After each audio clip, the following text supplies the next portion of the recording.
जालन्यामधल्या मूलचंद फुलचंद कारखान्याला भीषण आग लागलेली आहे। औद्योगिक वसाहतीमध्ये ही आग लागली आहे। कापसाच्या गाठी तयार करणारा हा कारखाना आहे आणि यामध्ये शॉर्ट सर्किटमुळे आग लागली असा अंदाज आहे। लाखो रुपयांच्या कापसाच्या गाठी आणि मशिनरी जळून खाक झाली आहे। अग्निशमन दलाच्या 10 गाड्या घटनास्थळी दाखल झालेल्या आहेत। जालनामधल्या कापसाच्या गाठी बनवणाऱ्या या कारखान्याला आग लागली आणि कापसाच्या गाठींमुळे ही आग पसरतच गेली। आता तिथे सध्या बचाव कार्य सुरू आहे, पण लाखो रुपयांचा कापसाचा जो माल आहे तो जळून खाक झालेला आहे।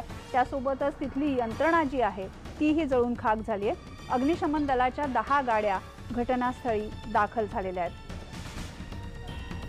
जालन्यामधल्या औद्योगिक वसाहतीमध्ये हा कारखाना आहे आणि शॉर्ट सर्किटमुळे ही आग लागली असावी असा अंदाज आहे। इथे बचाव कार्य सुरू आहे। या आगीमध्ये किती नुकसान झालं याचा अंदाज आपल्याला या आगीच्या ज्वाळांवरून येऊ शकतो। जालनामधला हा कापसाच्या गाठी बनवणारा कारखाना आहे।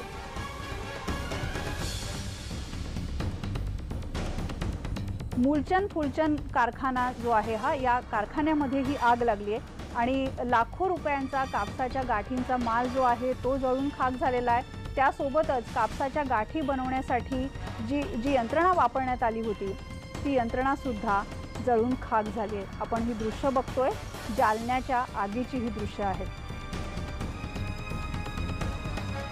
इथे औद्योगिक वसाहत आहे आणि त्यामुळे ही आग पसरण्याचा धोका होता, पण आता अग्निशमन दलाच्या 10 गाड्या ही आग विझवण्याचा प्रयत्न करतात।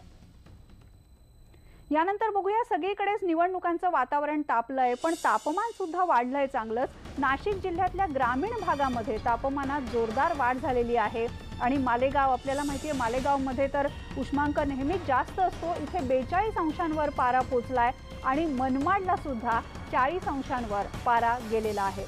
उष्म्यामध्ये वाढ झाल्यामुळे इथलं जनजीवन विस्कळीत झालंय।